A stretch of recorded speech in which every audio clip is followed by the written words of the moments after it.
بسم اللہ الرحمن الرحیم۔ حضرت سلطان محمود غزنوی رحمۃ اللہ علیہ اپنے کچھ سپہ سالاروں کے ساتھ جنگل کے راستہ سے بھٹک گئے۔ عصر سے وقت تیزی سے سورج ڈھلنے کی طرف گزر رہا تھا۔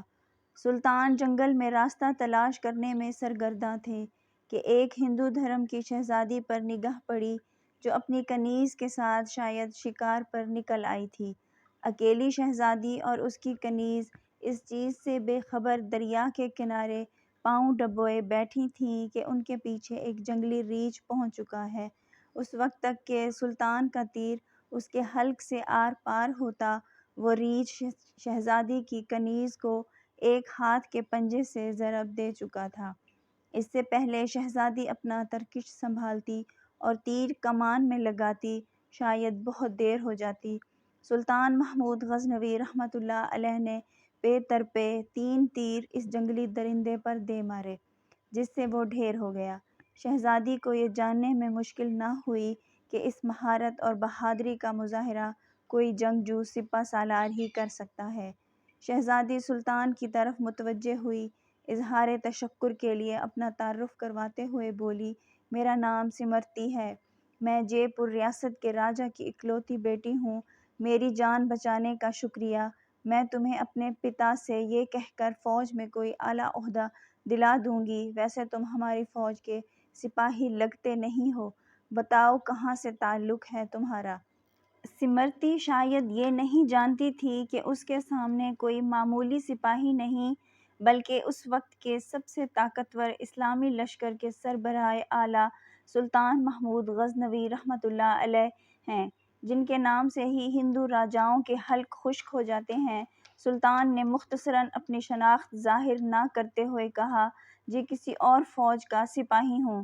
چلیے محترمہ، میں آپ کو کسی محفوظ مقام پر پہنچا دوں گا، آپ میرے پیچھے چلتی جائیں، اندھیرا بڑھتا جا رہا ہے، راستہ نہ ملا تو شاید اسی جنگل میں رات بسر کرنی پڑے گی۔ شہزادی سمرتی جان چکی تھی کہ یہ شخص لالچ اور خوف سے پاک ہے۔ وہ سلطان کی نظروں میں حیا دیکھ کر خود کو محفوظ محسوس کر رہی تھی۔ جنگل کی خاردار جھاڑیوں کی وجہ سے شہزادی کا پیرہن مختلف جگہ سے چھلنی ہو چکا تھا۔ شہزادی تھکاوٹ سے چور ہو چکی تھی۔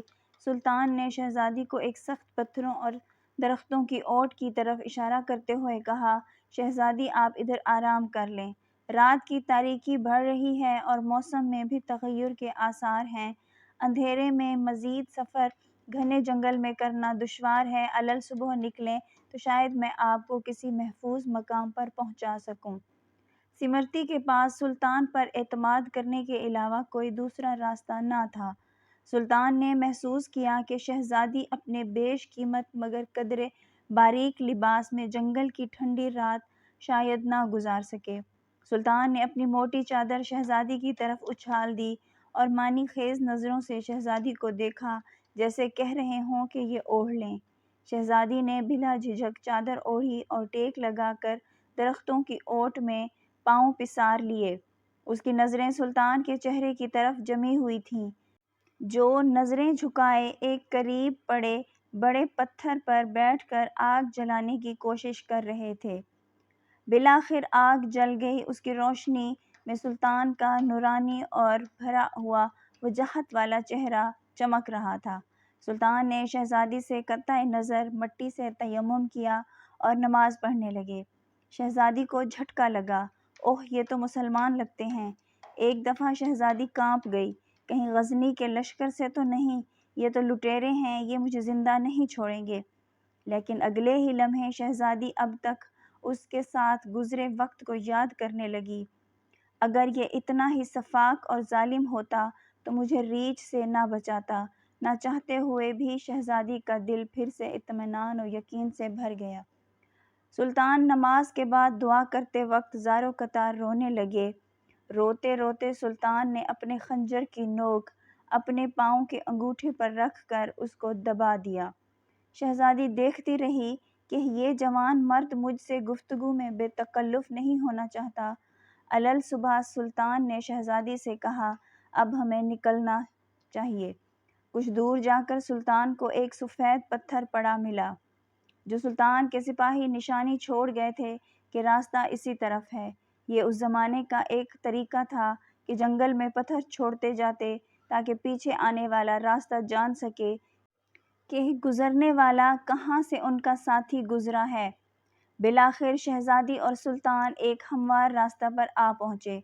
کچھ دور ایک چھوٹے سے گاؤں کے آثار نظر آ رہے تھے۔ سلطان نے کہا، یہ آپ کی ریاست کی حدود کا ہی گاؤں معلوم پڑتا ہے۔ شہزادی، ہاں دیکھتے ہیں۔ گاؤں پہنچنے پر شہزادی نے گاؤں کے مکھیا کو بلاوا بھیج دیا۔ مکھیا اپنے کچھ ساتھیوں سمیت حاضر ہوا۔ شہزادی نے کہا، ہمیں 2 برق رفتار گھوڑے دے جائیں اور کچھ خشک اناج اس سپاہی کو دیا جائے۔ شہزادی نے سلطان سے کہا، اجنبی، ہمیں بہت حیرت ہوئی ہے تم پر۔ آخر تم کس مٹی کے بنے ہو؟ ساری رات تم اپنے خنجر سے زخم کریدتے رہے اور میری طرف کوئی توجہ نہ دی۔ تم چاہو تو ہمارے ساتھ محل چلو، ہم تمہیں انعام و اکرام سے بھر دیں گے۔ اپنی جان بچانے کے بدلہ میں سلطان نے گھوڑے پر سوار ہو کر شہزادی سے کہا، شہزادی صاحبہ، زخم اس لیے کریدتا رہا کہ آپ کا حسن میرے ایمان کو زد نہ پہنچائے اور میری توجہ میرے درد کی طرف رہے، آپ کی طرف نہ بڑھے۔ شہزادی، کیا تمہیں یہ موقع گنوانا چاہیے تھا؟ ہم سے خلوت میں ملاقات کے لیے لوگ اپنی ریاستیں دستبردار کرنے کو تیار ہیں۔ سلطان، شہزادی، میں مسلمان ہوں اور محمد مصطفیٰ صلی اللہ علیہ وآلہ وسلم کا غلام ہوں۔ میری نظر آپ کے جسم پر نہیں بلکہ خود میری اپنی روح پر تھی۔ شاید میرے جسم سے گناہ کا داغ دھل جاتا، لیکن میری روح پر اس گناہ کا داغ لے کر میں اپنے نبی پاک صلی اللہ علیہ وآلہ وسلم کے سامنے کیسے پیش ہوتا؟ مجھے یہ گوارا نہیں تھا، کیونکہ الحمدللہ میں ایک سچا مسلمان ہوں۔ شہزادی، یہ جواب سن کر اس سپاہی کی اپنے سچے مذہب اسلام کے ساتھ لگاؤ، محبت اور وفاداری دیکھ کر ان کے کردار سے متاثر ہوئے بنا نہ رہ سکی، جیسے اس کا دل اسی اجنبی کے مذہب اور زندگی میں شامل ہونے کو بے قرار ہو۔ یہ کہہ کر سلطان نے اجازت چاہی۔ شہزادی، اپنا اور اپنی فوج کا نام تو بتاتے جاؤ، ہم یاد رکھیں گے۔ سلطان نے چادر سے نقاب اوڑھا، تیر ترکش کندھے پر ڈالے، تلوار اپنے میان میں ڈالی اور گھوڑے کی رکابیں پکڑتے ہوئے بولے، شہزادی، میرا نام ہے سلطان محمود غزنوی اور میں ہی غزنی کی عظیم الشان فوج کا سپہ سالار اعظم اور سلطان بادشاہ ہوں۔ یہ کہہ کر سلطان نے گھوڑے کو ایڑ لگا دی اور سرپٹ دوڑتے ہوئے آنکھوں سے اوجھل ہو گئے۔ اللہ اکبر، سبحان اللہ، ماشاء اللہ۔ یہ تھے اللہ و رسول صلی اللہ علیہ وآلہ وسلم کے سچے وفادار۔ ایسے تھے اسلامی سلطنت کے حکمران اور مسلمان بادشاہ اور کامل ایمان والے۔ آج ان کے نقش قدم پاک ہم سب کے لیے راہ نجات ہیں۔